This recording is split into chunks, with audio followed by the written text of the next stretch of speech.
Welcome back, YouTube family. Dillon Gabriel is still garbage.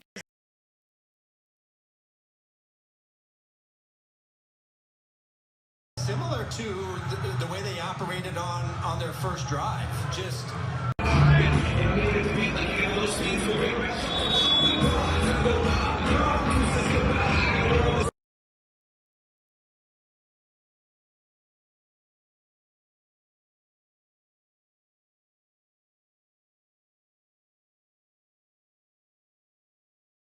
similar to the way they operated on their first drive. He's going to go outside, and they're going to have to find a replacement in their sub. Gabriel, little misdirection, and again, off target with that pass. Gabriel protected. And Going to punt. Yeah, they're lucky right there that wasn't picked off. I don't want to be anybody's duff anymore, okay? I want to be my own person. I'm tired. Maybe the most egregious pick in all of the 2025 draft was the Browns taking Dillon Gabriel in the third round. There's no way that you can be an astute quarterback evaluator and think he was worthy of an asset as valuable as a third round pick. It's time to go to Shedeur Sanders simply because he was a better prospect coming out of college than Dillon Gabriel. Hold on. Oh my God, let's watch that again. Watch this. Dillon Gabriel, an NFL quarterback, just did. What are we talking about? I swear to you, if Shedeur Sanders doesn't come out in the second half of this football game, yeah, my guy right there, it's time. That was the crazy. That dude's an NFL quarterback. I might just jump ship. I might go all in on Bills Mafia. If Shedeur doesn't play today, it's Bills Mafia. I'm going to jump through a tank. So, yeah, that's exactly what we observed. Go ahead and smash that like button, hit that notification bell. I ain't been on YouTube in 6 days. I'm going to talk about Colorado and Deion Sanders and Juju Lewis. But right now, we have to do what we do best here. Expose the leprechauns. Welcome to the Lollygop Guild. Boom, boom, boom, boom, boom, boom, boom.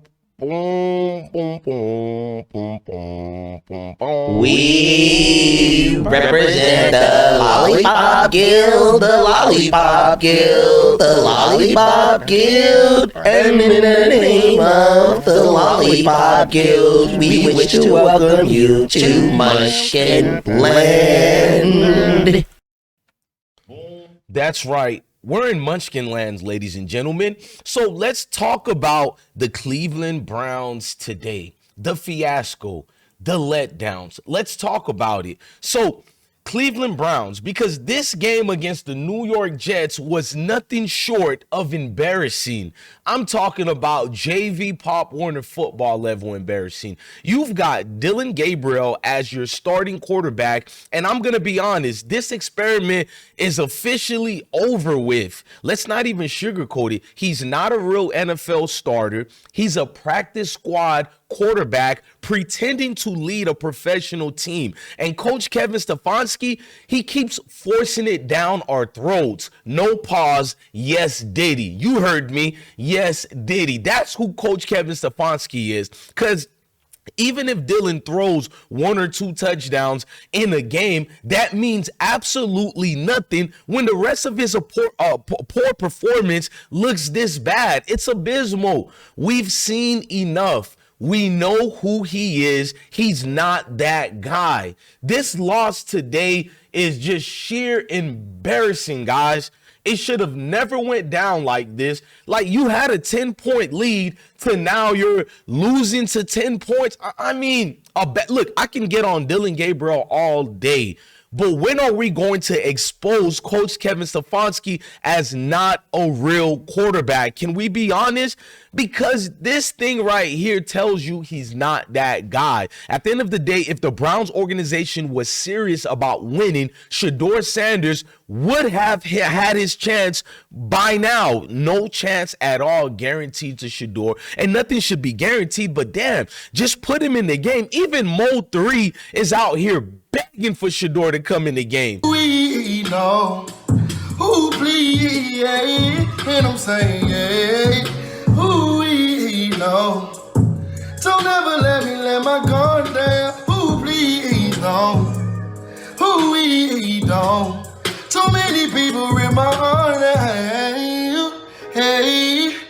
just try to do what I can, hoping they understand. Who we know, who please don't ever let me let my guard down.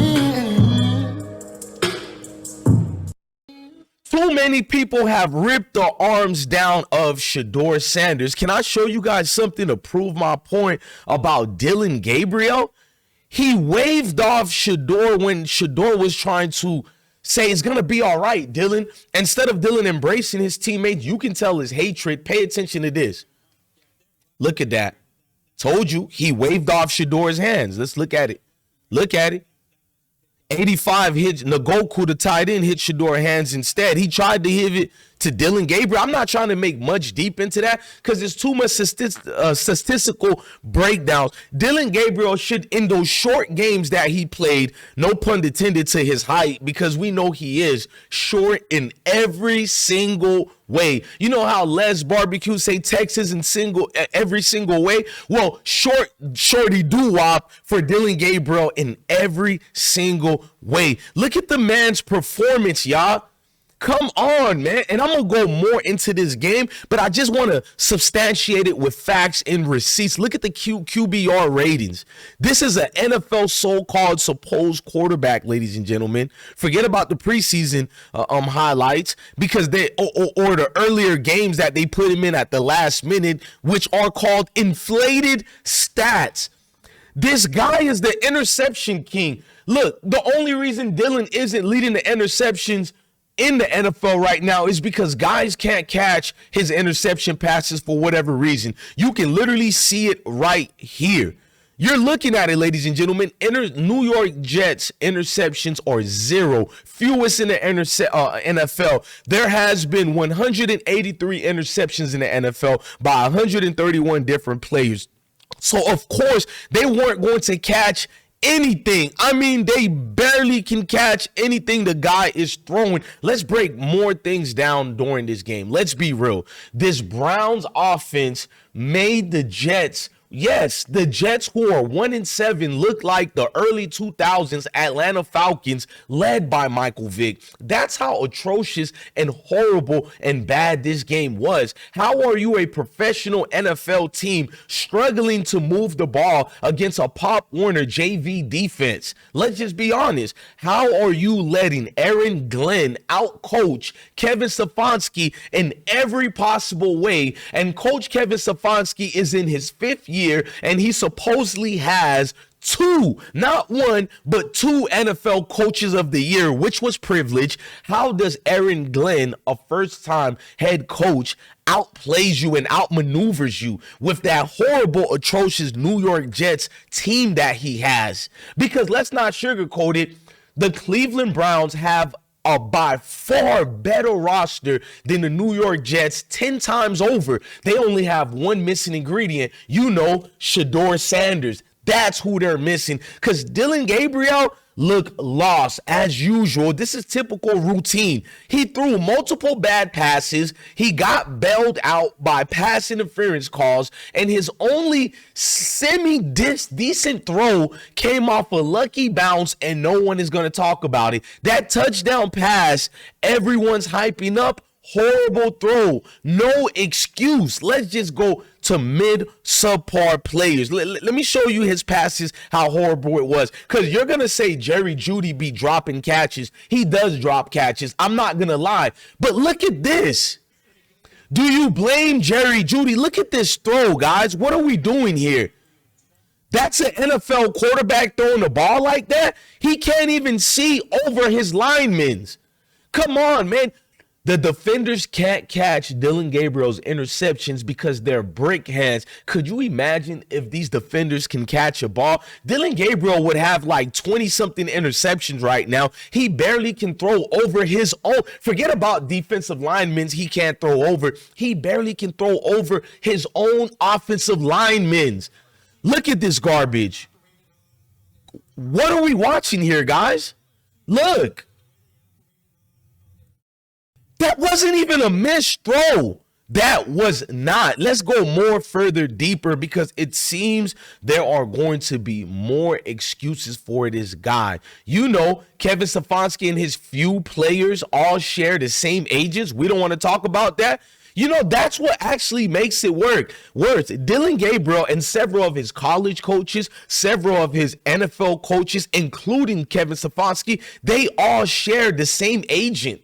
How on God's earth is that not a conflict of interest? How? No other professions would have it like that.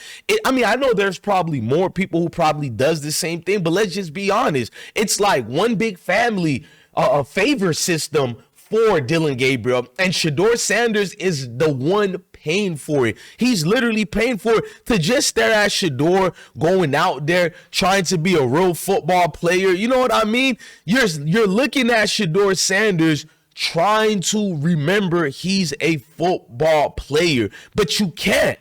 You can't remember Shedeur is going to do good because he has to be surrounded around scrubs like this. Now, let's go more favorable towards my commentary because I think I'm being more too deep. But how could you not when you're watching Shedeur, a serviceable quarterback who can, I'm not saying he's going to be a Pro Bowler in year one, but I am saying he can goddamn do better than what Joe Flacco and Dillon Gabriel has been providing for the dysfunctional Cleveland Browns. Let's just be honest, and here's where it gets sick. The announcers and the media kept Dillon glaze mode all around out. They kept calling Dillon this athletic freak of nature. He's elusive. He's a great runner. I seen him run a 3-yard run for his life, and they're calling him the next Michael Vick. Man, if you guys think I'm doing the most, then you did not watch the game. And don't ask me, bro, your jersey is backwards. Yes, it's backwards. We don't support the Cleveland Browns. We support Shedeur Sanders because I see a lot of you Cleveland Browns supporters. You want me to be grateful of the Cleveland Browns? Man, the hell with your weak franchise. I only come here just like 80% of the people watching your games only came to support Shedeur Sanders. Please don't get over your, don't get beside yourself as if you're this glorious New England Patriots we all love. Get the hell out of here. So Dillon is Tom Brady now? But when Dillon has never been a dual threat quarterback, but the announcers are calling him, he's known to be elusive. When? At UCF? In high school in Hawaii? At Oklahoma? At Oregon? When was this scrub quarterback a dual threat quarterback? But when you look at him, you get praise for mediocrity. That's what you get praise for, a below average quarterback that has been redundant in failure, and that's what you guys are praising. Meanwhile, if Shedeur Sanders even made one of those same mistakes, the entire media would crucify Shedeur Sanders. You know it, as they've been doing right now. The double standard is real, and it's right there for everyone to see it. Listen to me, guys. Let's talk about this football talk again. Dillon Gabriel got sacked multiple times early, putting his team in a terrible field position. The Browns couldn't even score until a late field goal before halftime. That's how bad it got. Let's just talk more into it, but I want to get more into my stats. I know people don't like me, but majority does. Now, Dillon missing these throws was a typical situation because look at the stats here. Kevin Stefanski should be fired immediately. Look at the points. 30th in the league. The passing yards, 29th in the league, which is no surprise because they throw a Pat Schumer bubble screen style offense. Rushing yards, they got the 10th, the top 10 running back in Judkins, but they averaged 28th in the league in rushing yards. That's all because the plays are predicated and stitch around Dillon Gabriel, meaning Kevin Stefanski is in love with his boyfriend, who he actually lives in the same neighborhood with. And 31st in total yards. 30th on third down, you should pay attention to. Get rid of this experiment. What are we doing here, bro? At the end of the day, this has been an atrocious level of play. I think Sean King said it best when he referenced this right here. Maybe the most egregious pick in all of the 2025 draft was the Browns taking Dillon Gabriel in the third round. There's no way that you can be an astute quarterback evaluator and think he was worthy of an asset as valuable as a third-round pick. It's time to go to Shedeur Sanders simply because he was a better prospect coming out of college than Dillon Gabriel. And Stefanski is trying to die on this vine. You got to call a spade a spade. And maybe Shedeur is better than Dillon Gabriel. We'll find out at some point. Maybe. I'm guessing. Not maybe, Dustin. Little league, high school, say whatever you want. Early college, middle college, late college. Right here, October 27th of 2025. Shedeur Sanders is better than Dillon Gabriel. To continue down the Dillon Gabriel pathway, when the guy on the team in the same draft class is better, was better, will always be better, to me is fireable. By far better than Dillon Gabriel, and they keep trying to glaze Dillon. You seen those Cleveland analysts, so-called analysts, who are just warriors of the complexion of protection. Man, we got to go back to Mo 3 singing again for Shedeur. We need to save Shedeur. Let my people go.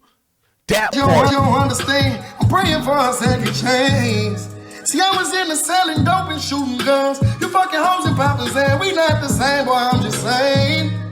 Handcuffs around my wrist, dirty money in my hands, no, I ain't playing. I can't lie, it hurt my feelings not knowing what I'm gonna eat today. Last $50 not knowing where I'm gonna sleep today. Hurt my feelings when they said I was broke. Can't care what people think. Gotta learn you got to struggle sometimes. So shit, it be this way. Granny probably looking down on me now. Like, what would Jesus think? Sorry, Granny, I can't talk to him now. But happy Easter Day. Fuck 12 of them alphabet boys. But bitch, I keep a K. INGOF for the streets. Make sure my people straight. Hey, cut my music up.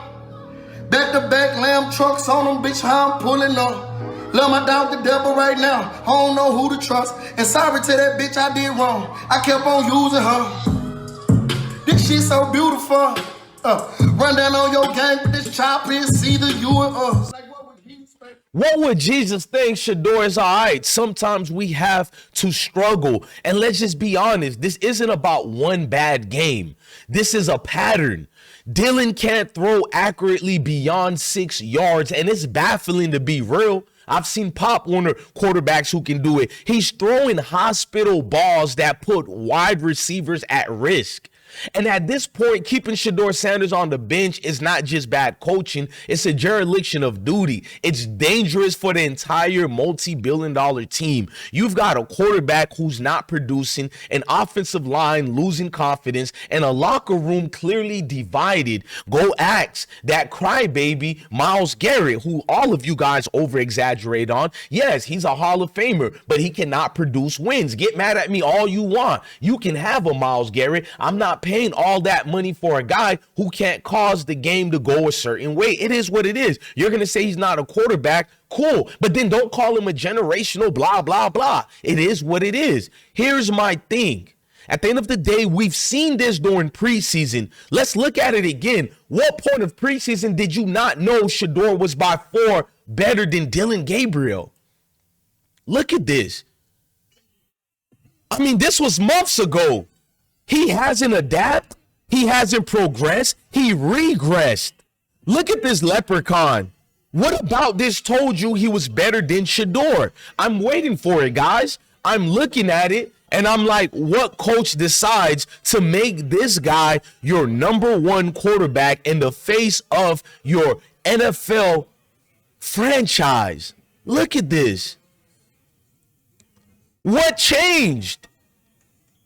All you aficionados of football, what exactly changed that told you Dillon was the go-to guy? And all the racial warriors were defending this guy. And we know why. We absolutely know why they were defending Dillon Gabriel. We're not going to sugarcoat it, and it's for the complexion of protection. Let's just be real. So let's go more things on this situation. Here's my thing, y'all.